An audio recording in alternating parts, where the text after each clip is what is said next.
Hi guys, it is Casey at Colonial Gardens. Today I am actually in my own yard home with a sick child, so I thought I'd highlight a native species right now that's doing really well in a residential setting. So I apologize, it's just me. You're gonna hear some cars in the background because we're in my front yard. Right behind me you can see a limelight hydrangea. And then this plant next to me here, you can also see some skip laurel. This is Clepsyas tuberosa, aka butterfly weed. Butterfly weed is a species of milkweed native here in Pennsylvania. It actually put out its first round of blooms in June, prior to us really seeing any monarch butterflies around here. But it is putting out a second round right now, and you can see it's got these clusters of orange flowers. You can also find varieties in yellow, but the orange is the native species.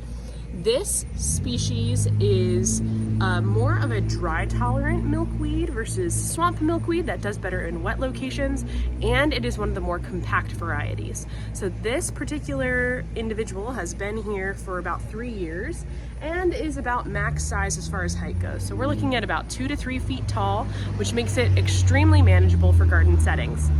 It likes full sun, it will tolerate part shade, and since it has gone through most of its blooming, you're seeing some of the seed pods pop up. Now, unlike common milkweed, this primarily spreads through rhizomes to the ground. However, we have had this year several little seedlings pop up around the garden. They're only about 12 inches tall in this first year. We've kind of let them grow, and we're excited that we have, because we have discovered monarch butterfly caterpillars all around our gardens. Now, if you know anything about milkweed, you know that it is the family that is the host plant for monarch butterflies. Monarch butterflies are a endangered or threatened species of butterfly that are migratory here on the East Coast. And so in Pennsylvania, they start showing up around July. And when they reproduce here, they will need to find some sort of species of milkweed in order to lay their eggs and successfully grow their caterpillars. So take a look right down here.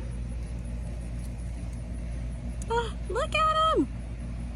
We've found about 20 caterpillars on the various plants in our yard, various milkweed plants in our yard. You can see they are feeding on the foliage here. They've got these yellow, white, and black stripes, and this one is very mad at me because he's flicking his little butt.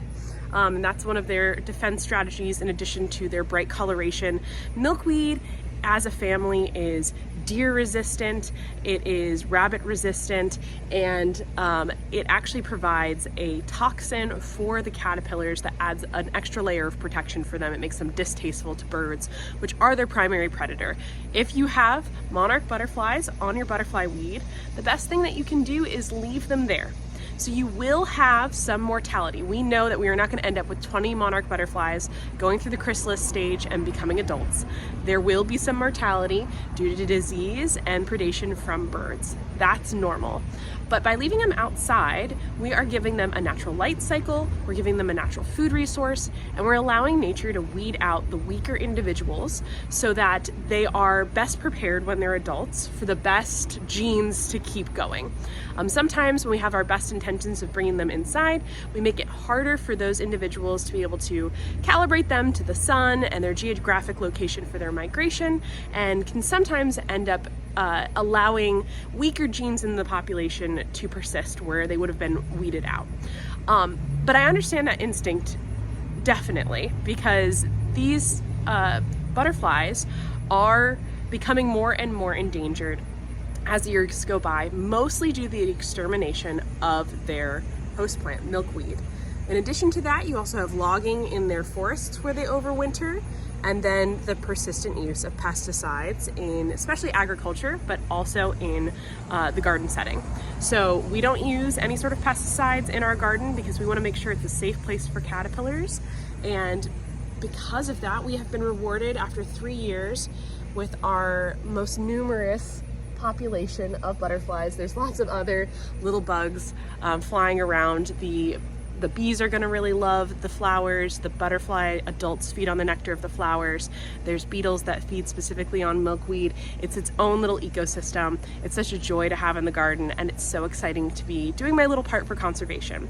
So if you have space in the garden, and you should, this is not a very large plant. Remember, this is butterfly weed, or Clepsius tuberosa. It is one of the shorter species of milkweed native here in Pennsylvania, only 2 to 3 feet tall. It tends to be pretty drought tolerant. It likes well-draining soil and full sun conditions. And when you plant it, you eventually may find little caterpillars of the monarch butterfly, and you'll be doing your part to save an endangered species. So thanks for watching, guys.